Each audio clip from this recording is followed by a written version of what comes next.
Welcome back to my YouTube channel. ನಾವಿವತ್ತು Bangalore to Dharmasthala ಹೊರಟಿದ್ವಿ, ಅದು train ಜರ್ನಿಯಲ್ಲಿ.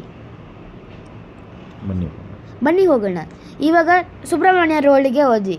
ಅಲ್ಲಿಂದ ನಿಮಗೆ ಟ್ಯಾಕ್ಸಿನೂ ಸಿಗುತ್ತೆ, ಬಸ್ಸು ಸಿಗುತ್ತೆ. ನಾವು ಬಸ್ಸಲ್ಲಿ ಹೋದ್ವಿ. ಮತ್ತು ಧರ್ಮಸ್ಥಳಕ್ಕೆ ಬಂದ್ವಿ. ಹಾಗೆ ರೂಮ್ ಮಾಡಿದ್ವಿ.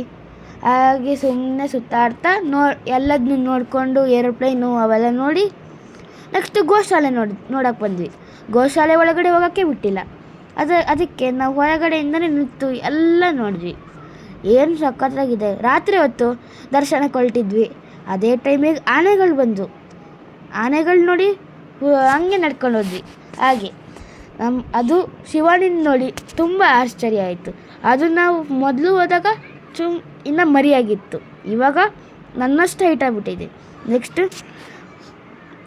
ಧರ್ಮಸ್ಥಳ ಇದು ಟೆಂಪಲ್ಗೆ ಹೋದ್ವಿ. ಅಲ್ಲಿಂದ ವೆಯ್ಟಿಂಗ್ ಹಾಲ್, ಹೊಸ ವೆಯ್ಟಿಂಗ್ ಹಾಲ್ ಮಾಡಿದ್ದು ದರ್ಶನಕ್ಕೆ. ದರ್ಶನದಲ್ಲಿ ಫುಲ್ಲು ಜನ. ಅದಾದಮೇಲೆ ಮಂಜುನಾಥನ ದರ್ಶನ ಸಿಕ್ತು. ಅದಾದಮೇಲೆ ಹೊರಗಡೆ ಬಂದ್ವಿ.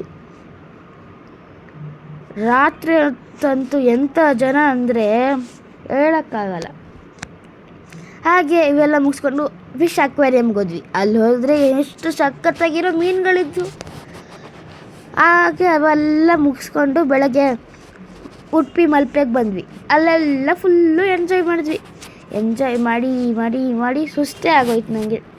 ಹಾಗೆ ಸನ್ಸೆಟ್ ನೋಡಿಕೊಂಡು ಬೋಟ್ ರೈಡ್ ಎಲ್ಲ ಮುಗಿಸ್ಕೊಂಡು, ಆ ಬೋಟ್ ರೈಡ್ ಕ್ಲಿಪ್ಸೇ ಇಲ್ಲ ನನ್ನ ಹತ್ರ. ನಾನು ಹಾಕೋಣ ಅಂದರೆ ಬೋಟ್ ರೈಡ್ ಕ್ಲಿಪ್ಸು ವೀಡಿಯೋನೇ ಮಾಡ್ಕೊಂಡಿಲ್ಲ. ಹಾಗೆ ನಾನು ನಮ್ಮ ಅಕ್ಕ ಆಟ ಆಡ್ತಾ ಇದ್ವಿ.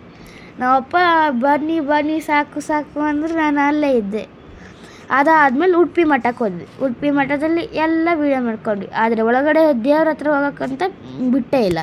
ಅದಾದಮೇಲೆ ತೀರ್ಥಹಳ್ಳಿ ಮಾರಿಕಾಂಬ ಜಾತ್ರೆಗೆ ಬಂದ್ವಿ. ನೋಡಿ ಇದು ಎಷ್ಟು ಸಖತ್ತಾಗಿ ಮಾಡಿದರು, ಗ್ರ್ಯಾಂಡಾಗಿ. ಇದಾದಮೇಲೆ ನಾನು ಬ್ಯಾಂಗ್ಳೂರಿಗೆ ವಾಪಸ್ ಬಂದೆ.